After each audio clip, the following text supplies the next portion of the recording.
Come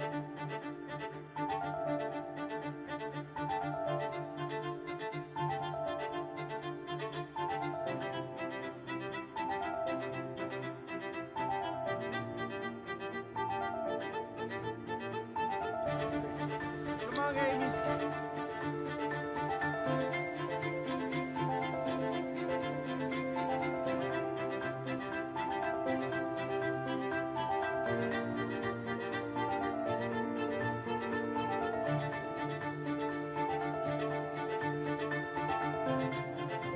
Leadership, multitasking, organization, interpersonal skills. These are all tools that transcend any business and will make you successful as an entrepreneur.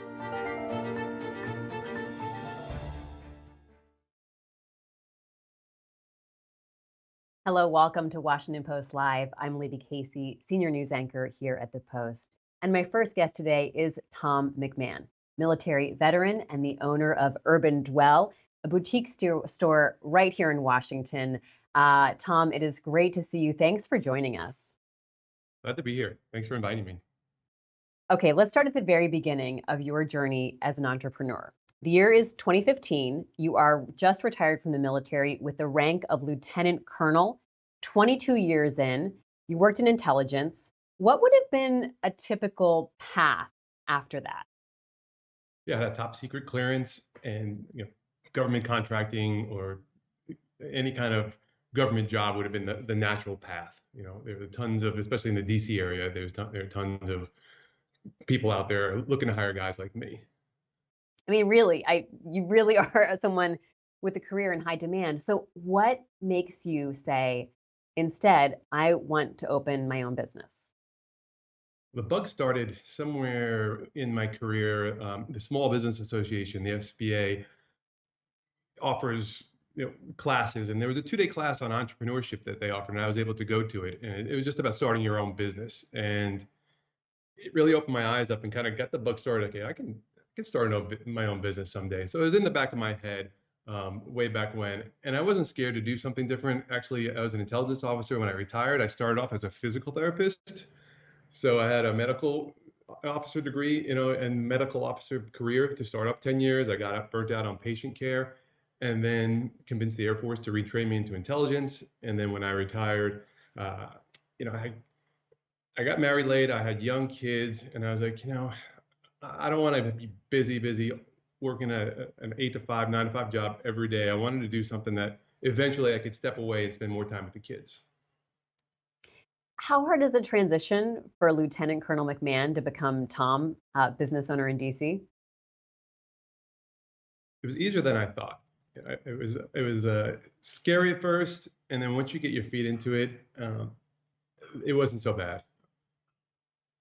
Your wife is also an Air Force veteran. She's still on reserve duty. How did she encourage you to take this step? Because as you pointed out, it becomes a family decision because you're thinking about not just how you're going to make your money, but also what your lifestyle is going to be. Yeah, we were lucky. So I retired, so I had the military income coming in right after retirement. My wife had a full-time job, and so this was kind of an easy button. And, the nice thing is, if you retire out of the military, you kind of can do almost what you want to do instead of what you have to do because you have that income um, right after you retire coming in.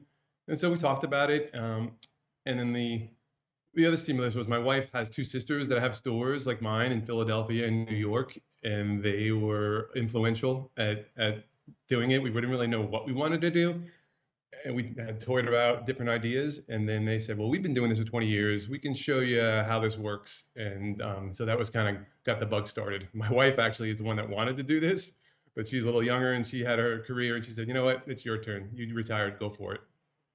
So you become like, so suddenly you're going to like jewelry shows and touring around. I want to hear, yeah, go ahead, tell me about that. Yeah, I make a joke about my time in Afghanistan was less intimidating than going to the first jewelry show. I was really clueless. I had to ride the coattails of my sisters-in-law because I was eyes wide open and in shock and scared. I'm like, how do I navigate this? I was able to navigate the deserts of Afghanistan easier than I was able to navigate a jewelry show or a trade show. Well, I want to talk more about how you actually launched your business because it's really relevant to thinking about how veterans can become entrepreneurs. But just tell us about your store a little bit and how did you? We'll talk about the business side of it in a minute. How did you figure out just, how to get into this kind of a business specifically? Yeah, so this specific was, I said, my wife's two sisters had stores. So I went to work and for anyone going to do any kind of business, you really need to get experience in what you're going to do. I had never worked in retail before. So I actually went up and worked in their stores, went up to Philly for a few weeks, went up to New York for a few weeks and worked with them, visited them. They kind of showed me what they do, walk around. They took me to trade shows. And so really get an exposure to what I was going to do. And then it seemed not bad. It seemed like it was doable. Mm. So, there's a real challenge in raising capital for any entrepreneur. So you can start a new business. How did you tackle that? So I had a mentor, a score mentor. We could talk about that in a few, but he was, kind of explaining to me the different ways, and the easiest money for us was, or the cheapest money is the way we went, was a home equity line of credit called a HELOC.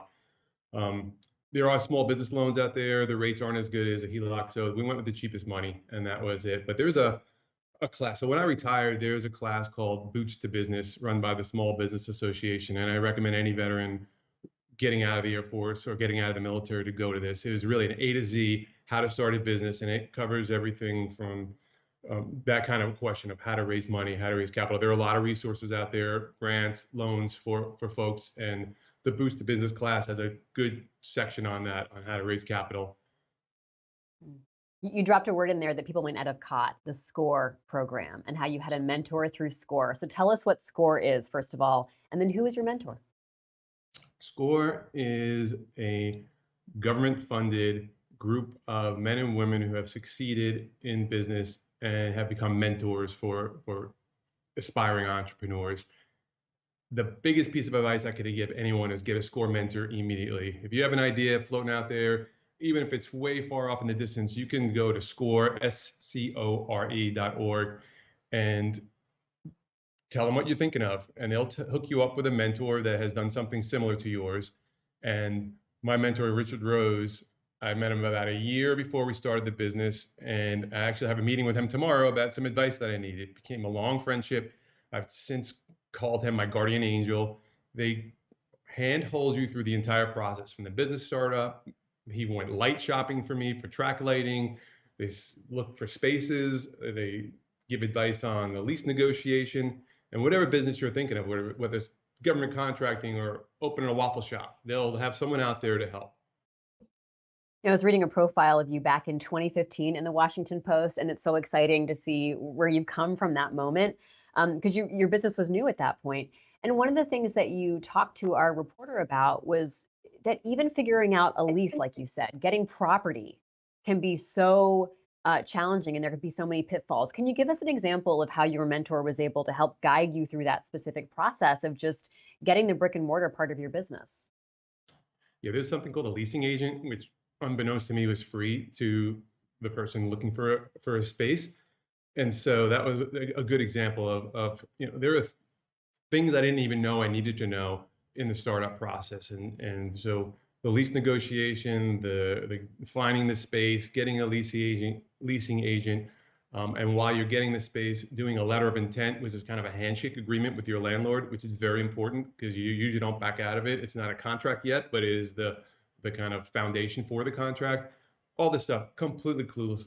I've had skills through the military I gained. I've had advice from, what to buy in the store from my sisters-in-law, but navigating the startup process from the business side of it and kind of the physical space, no clue about. And that's really where SCORE mentors come in. They know this stuff in and out, and they can kind of guide you step by step on what you need to do and who you need to talk to.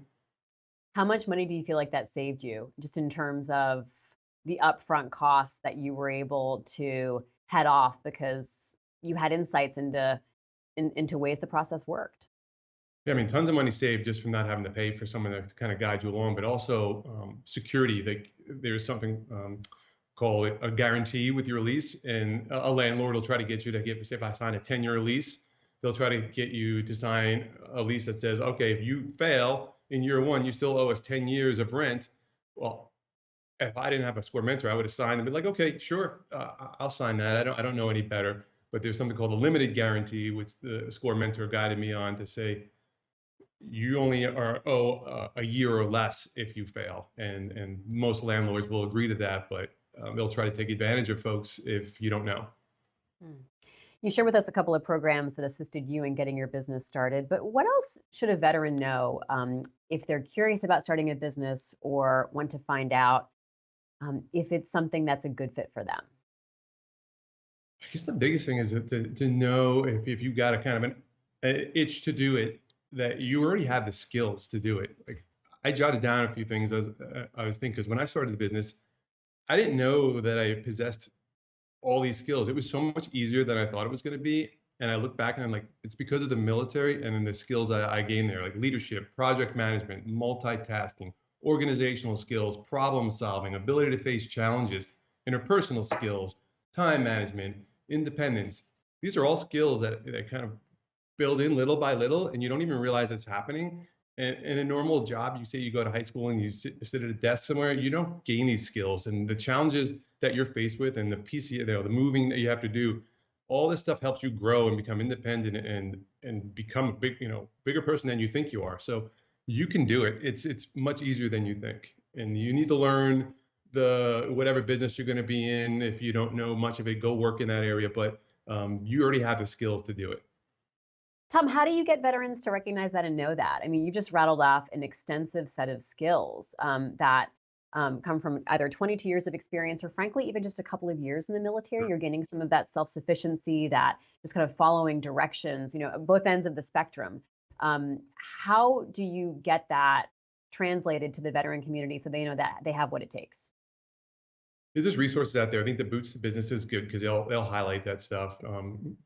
Interviews like this, so where you get the exposure out there, and just the self experience. Once you start doing it, it was self apparent. When I was like going through the process, I was like, oh, I know how to do this. Oh, I can do this. So just having the self confidence and not being scared. Okay, so have you found that people are inclined to do what they can to help a business if they learn that it's being started by a veteran or someone with military ties? Sure, it's nice at this time of our lives where the military is respected. So you got customers coming in, and they always want to pay back. And I've had customers come in and say, I can find this cheaper on Amazon, but I like supporting you because you're in the military, you're a small business, you're independent. So there's a community out there that really supports us, which is nice.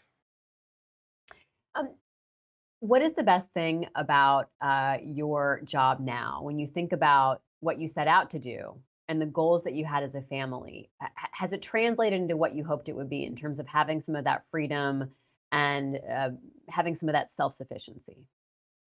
Luckily, exactly how I planned it out to be.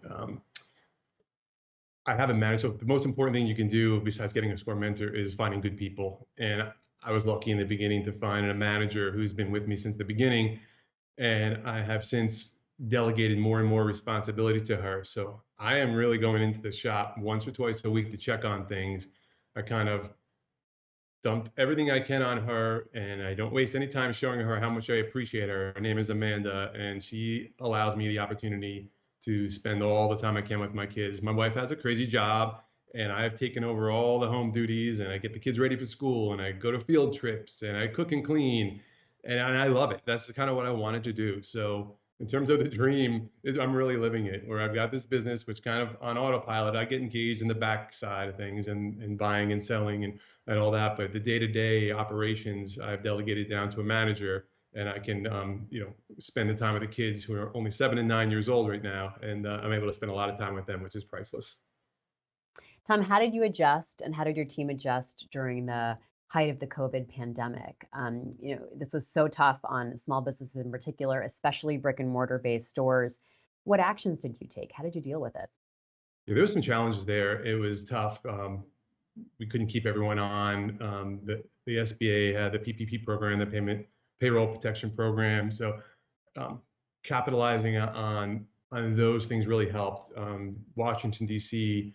and the grants from the federal government were very generous, and so they're finding out about those grants and applying to everyone and getting money for everyone helped. And then we had to get creative. We had we weren't allowed to have customers. We're a brick and mortar store, so we rely on people walking into our door and touching our product and buying it. So we made a window display and our own version of takeout. So we had puzzles numbered and other things that people might activities for kids or candles that people might want at home. We labeled them all up front, and people would with a little sign on the door call and tell us what number you want. So they call, hey, I want puzzle number 17, and we run the credit card over the phone and then hand it out the door to them. So it was challenging, but we made it through by being creative and capitalizing on grants that was provided by the city of DC and the federal government. Tell me about resilience and some of the skills you learned in the military in terms of just kind of not getting defeated and being able to press through during hard times. Right, and I guess again, you don't even realize you have these skills, and then when the crisis hit, it wasn't stressful. It was like, okay, it's just another challenge. You're faced with crisis management. People living and dying. So you don't. This is just another little blip on the screen there. So you grin and bear it. And I think something when you're in the military, you just learn. Things aren't going to go great all the time, and you don't have a choice but to move on. And so there wasn't any kind of defeatist attitude. It was more of, okay, we've got a problem, we got a challenge. It was very, very, what do we do now? What's next? Where do we see ourselves? So very methodical and calm. Well, Tom McMahon, thank you so much for joining us, and thanks for talking about your business, which again, Urban Dwell is a local fixture here in DC. So really appreciate your time. Great, thanks for having me. Thank you so much, Tom McMahon, owner of Urban Dwell and a 22-year veteran. Stay with us. In a moment, I'll be back with a businesswoman who's focused on helping veteran entrepreneurs. Hey, how's it going? Good. What's with the sandwich names? Oh, they're just nods to my time in the Army. Oh, but what's the Steven named after? Steven is from Navy Federal Credit Union. They've been helping with my finances since I enlisted. You want another Steven? Keep them coming, Hannah. Okay. Maybe someday I could get a sandwich named after me. No. Navy Federal Credit Union. Our members are the mission. Hello, I'm Ruth Umo, leadership editor at Fortune. Access to capital is essential for veteran small business owners to launch and scale their companies. Few know that better than Will Scott, Vice President of Business Solutions at Navy Federal Credit Union, who joins me today to share insight on entrepreneurship and what members of the military community need to know about securing a loan. Welcome, Will. Thank you so much for taking the time to chat with us. Thank you for having me, Ruth. I appreciate it. Absolutely. Well, first of all, Will, why do members of the military community make for such great entrepreneurs? Yeah, they've either brought to or have developed the skills in the military that make them great business owners. I mean, they really have the right stuff. They've got, characteristics like leadership, resourcefulness, discipline, and hard work. Those are all things that make, great business people. And in addition to that, they're used to executing a plan. And then when things come up, and they face adversity, they know how to, pivot and make the best of those situations. So, they really do make typically very good business owners. Well, as you know, most entrepreneurs need loans at some point to start their businesses, to grow their businesses, or even to manage through a rough patch. How can small veteran business owners maximize their chances of getting the financing needed? Yeah, first thing to do is turn off the social media, the TikTok videos, all these people pretending to be expert, financial advice people. Stick to places like the Washington Post, like Navy Federal Credit Union.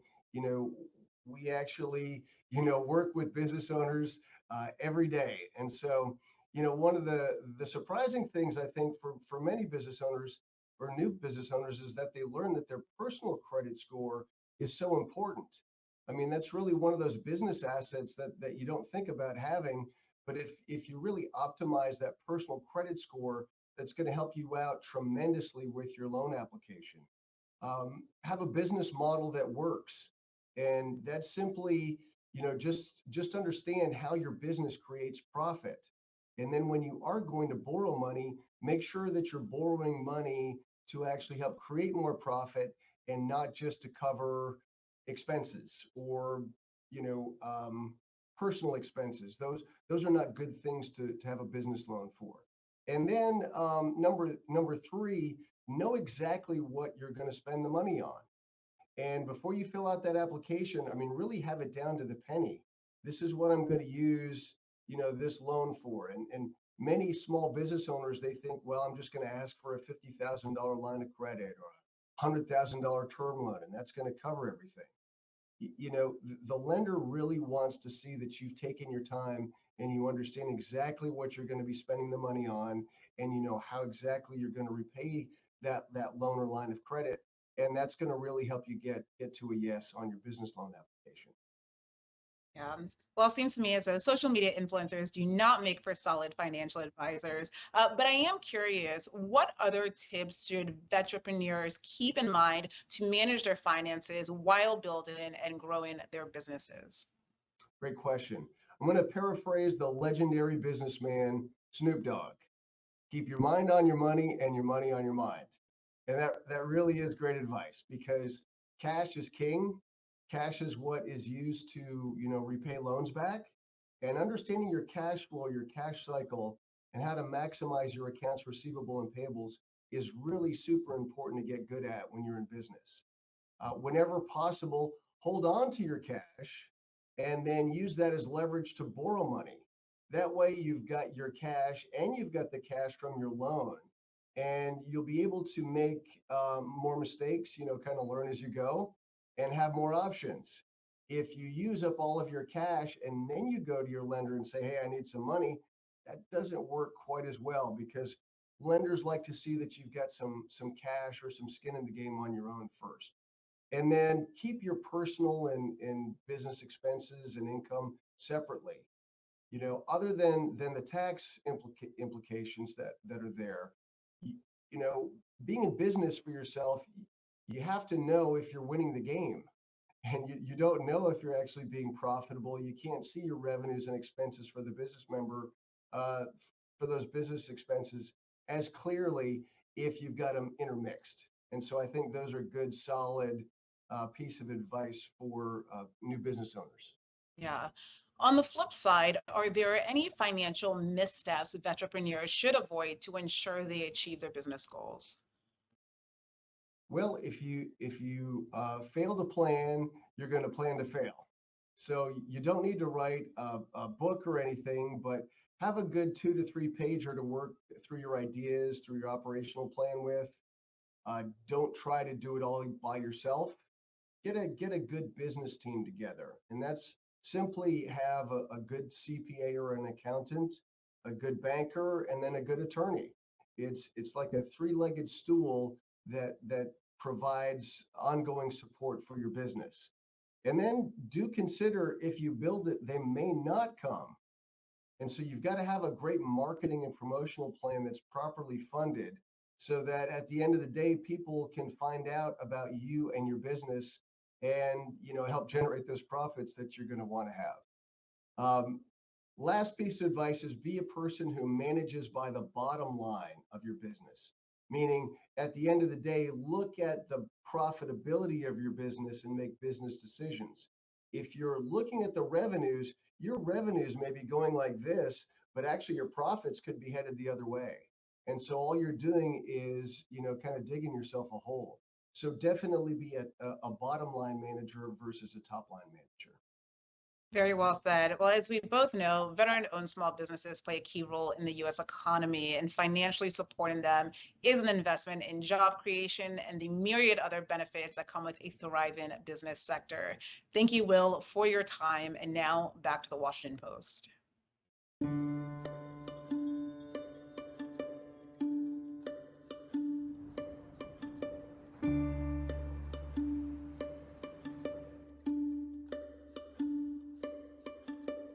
Fabric of this country, and I think we really saw it in COVID, are small business owners, and we have to make sure that they're funded. And we're sitting here in Las Vegas, which has an incredible entrepreneur and small business community.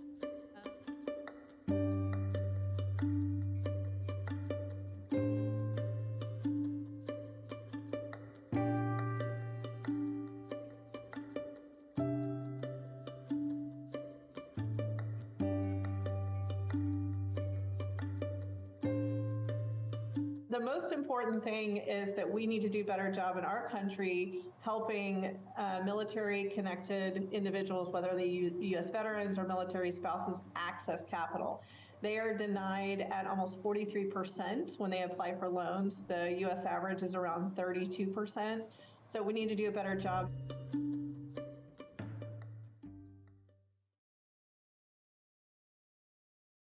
Hi, I'm Libby Casey, senior news anchor here at The Post, and my guest is Elizabeth Gore, co-founder of Hello Alice. Welcome to Washington Post Live, Elizabeth. Howdy. Thank you so much for having me. Let's talk about what Hello Alice does for a veteran who's considering starting or expanding a business. Absolutely. Well, the most important thing is access to capital and the financial health of a business. So at Hello Alice, we serve 1.4 million small business owners, and a very large portion of those are U.S. veterans and military spouses. So first, we look at their business health score. How's your business planning? How's your cash flow? Are you ready to apply for that capital? And then we work towards your ability to get grants, loans, credit, that mainstream capital. But many U.S. veterans come home, like my dad coming home from the Air Force, and had to really think through, I haven't had credit history. I haven't built up a strong FICO score. So one of the ways that we help bring them in is through small business grants, which is essential to our small business owners. So we're very proud to be connecting millions of dollars to U.S. veterans in the form of grants, and then moving up that capital continuum to credit and loans. Let's talk more about building credit history, because if someone hasn't experienced deployments, they may not even have ever thought about this. So many people in the military can have a hard time building credit because they're always moving. They might be living overseas. They may not be establishing the same kind of roots other people would be.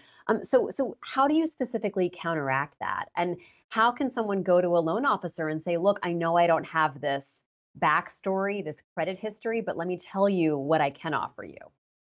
You know, it is a bit of a dirty secret, I think, in our country that someone has served our country, or maybe their spouse or partner has supported them serving our company, and they haven't built up that traditional credit history.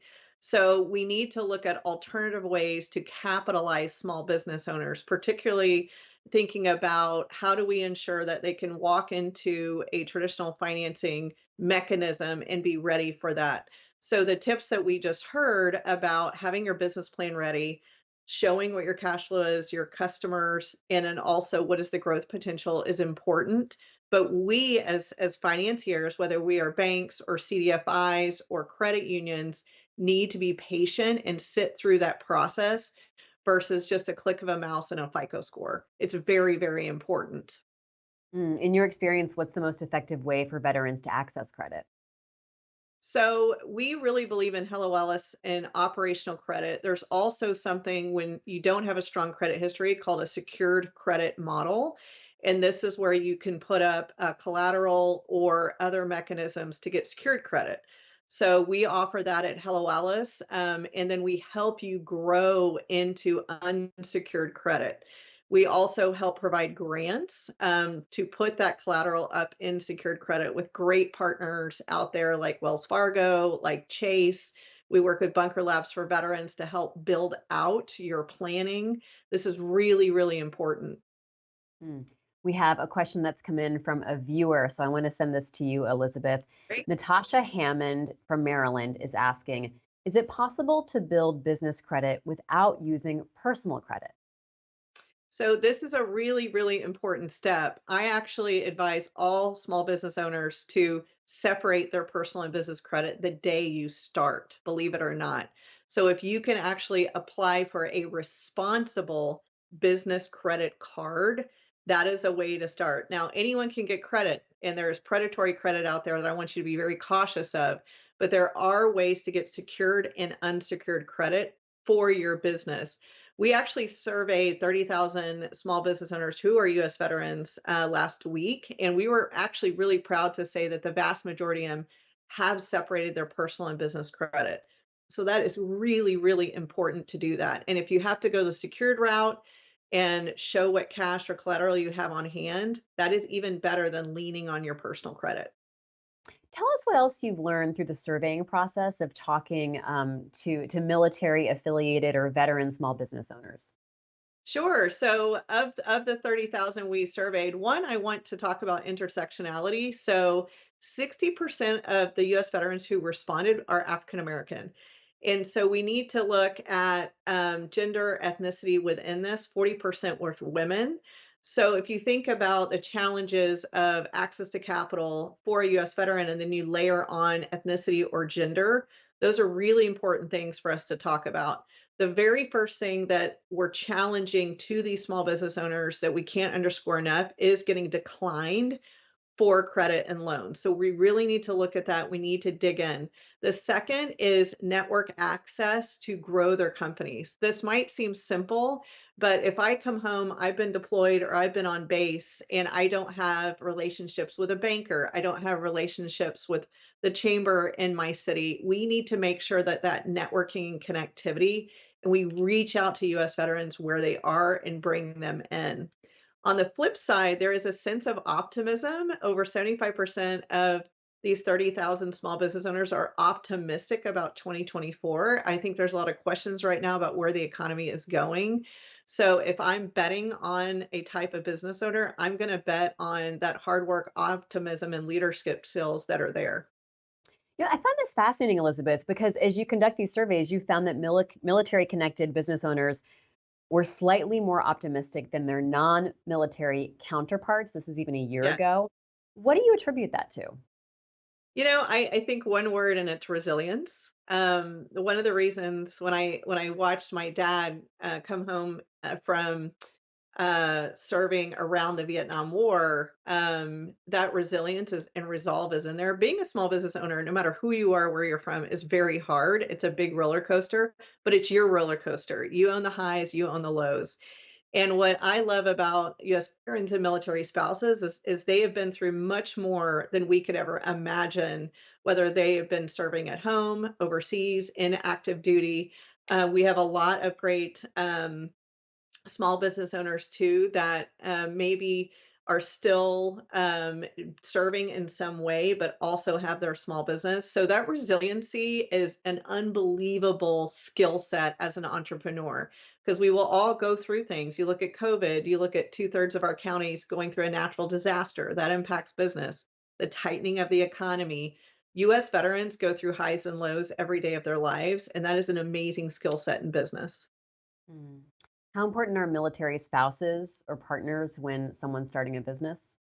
Oh my goodness, so important. So first of all, I love the digital economy because it's really allowed our military spouses to start businesses wherever they are and to move. It's not just about not being in a specific location, but the amount that you move as a spouse can be difficult. But now that e-commerce is alive and now that we have the capability to run businesses from anywhere, military spouses are really becoming a strong employable, but also entrepreneurial base. Second is if you look at the surveys that we've done, a lot of US veterans start their businesses with their spouses, which I think is really cool. So they're seen as co-founders. Are there opportunities that are available to military spouses along the lines of what would be available to veterans? Absolutely. So, from a U.S. government registered U.S. veteran owned business, that does not exist yet for military spouses. I would love for it to. However, there are great grants programs and military spouse accelerators. So earlier I mentioned Bunker Labs for veterans. They also have accelerators for military spouses. Additionally, at Hello Alice, again, we deploy millions of dollars in grants. We have a category that's military connected family member. So maybe you're a child of an active duty military individual and or you're a spouse. We do have grants ready. FedEx has a great grants program available for uh, active duty for US veteran and military spouses. They also have entrepreneurs with disabilities who are US veterans, which is an important segment. So yes, there are resources out there. What is Hello Alice looking for in grantees? What qualities, what metrics or markers that make a potential small business owner or someone wants to expand attractive and someone to make a good bet on? Well, we are capitalists here at Hello Alice. So we want first and foremost a strong leader. You can have an awesome business plan, but until you have 10 plus employees, it's really about that CEO, that leader. So we're looking for the leadership skills in the individual. The second, and I heard this earlier, is numbers, numbers, numbers. Do you know your numbers forward and back, whether it's your P&L, it's your cash flow, how are you leveraging and paying your taxes? Those are all critical parts of your financial health. The third for us, we love multiplier effects. So if you look at a veteran business that I love, who actually is a commercial vehicle company, but they are taking shut-ins to doctor's appointments or elders who not drive to doctor's appointments. These veteran-owned businesses that make money but also have community impact, I think are very valuable. Elizabeth, I have to ask you about the name Hello Alice. Can you Yeah. explain to people what this means and more about what the mission is? Sure. So we akin Alice to the original Lewis and Carroll Alice in Wonderland book. If you really look at the ups and downs and trials and tribulations that Alice went through, it's very entrepreneurial. We say that the white rabbit is cash flow. You're always chasing it. As a small business owner, it seems like you're always out of time. So we really love the different ideas that Lewis and Carroll put forward through Wonderland, which is entrepreneurship. And our mission is equitable access to capital for small business owners, hard and fast. And whether that's loans, credits, grants, or their own financial health, our goal by the end of the year is to ensure that 2 million small business owners are utilizing our platform to grow their business. You talked about the crucial intersection of veteran small business owners, women, people of color. What specific challenges do women and people of color face as they try to start businesses? Absolutely. So we believe deeply in data and really cutting the data based on industry, stage of growth, location, but also gender, ethnicity. Do you have a disability? Because if you look at, as we heard earlier, small business owners who are U.S. veterans are actually being declined almost 50%, where the national average floats between 35 to 40%. If you then layer in that that is a person of color, that actually doubles. So it's really important that we click down one or two steps in data to ensure we're trying to understand where are these disparities, are they biased or are they systemic? And then how do we reach in and pull up that capability? I want to talk about though the also the positive side is it's just a vastly growing number in a great way. African Americans are the most entrepreneurial by percentage in this country. And then you layer in US veterans on top of that. We're talking about job creators, we're talking about economy builders, community impact. It's very, very exciting. What do you see as the role of the federal government in supporting entrepreneurs and also ensuring equity in being able to start a business? I think it is absolutely critical that Congress and then the different departments, if you look at Commerce, Treasury, SBA, are digging into this data and really filling gaps, particularly for our US veterans. I really believe strongly in the 8A program, being a US veteran owned business registered with the US government and allowing supplier diversity to fund and prioritize US veterans is critical. We also saw during the crunch on supply chain that we're still coming out of COVID, those who had supplier diversity contracts with US veterans, they brought jobs inshore and they actually delivered when offshore supply chain wasn't. So we really need to continue to constantly look at how are we not just supporting US veterans, but they are absolutely how are they supporting our economy, our jobs, even the supply chain and the Fortune 100. You mentioned that you come from a military family, that your father served in the Air Force. What did Mhm. you see, Elizabeth, in his ability to come home and transition back to the private sector that stuck with you? Oh man, you're gonna get me emotional, but my dad is my hero. He's a staff sergeant in the U.S. Air Force. He was a flight medic, and he flew inside and led the care of wounded or POWs in C9s and C-141s. And I think he had a very all U.S. veterans that serve have a very emotional connectivity, but also learning from their experience. I think what he saw is the resilience of others.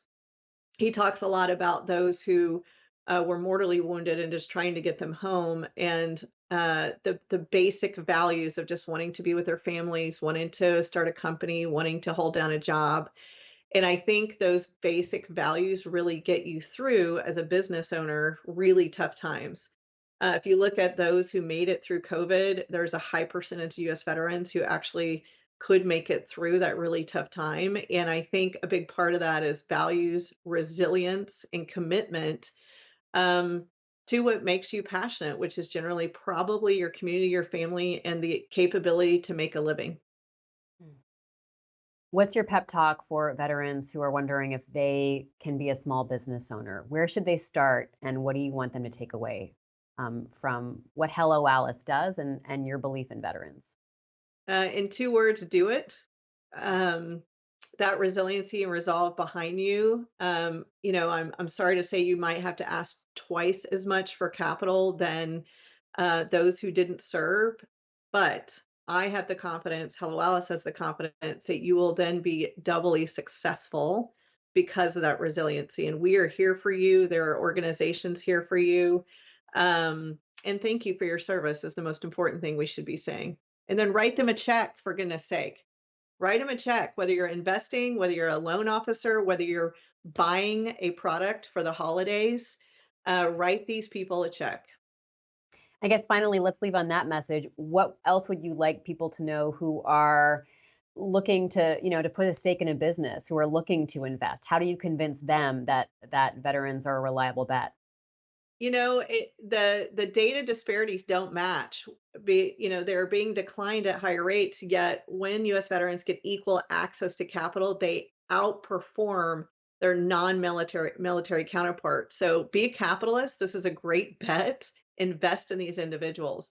And for the average consumer out there, it is very easy to find in your community. You can go through Hello Allison search, you can go through your Chamber of Commerce, you can go to Bunker Labs and really search for military owned businesses within your community. All right, Elizabeth Gore, thank you so much, co-founder and president of Hello Alice. Thanks for your time.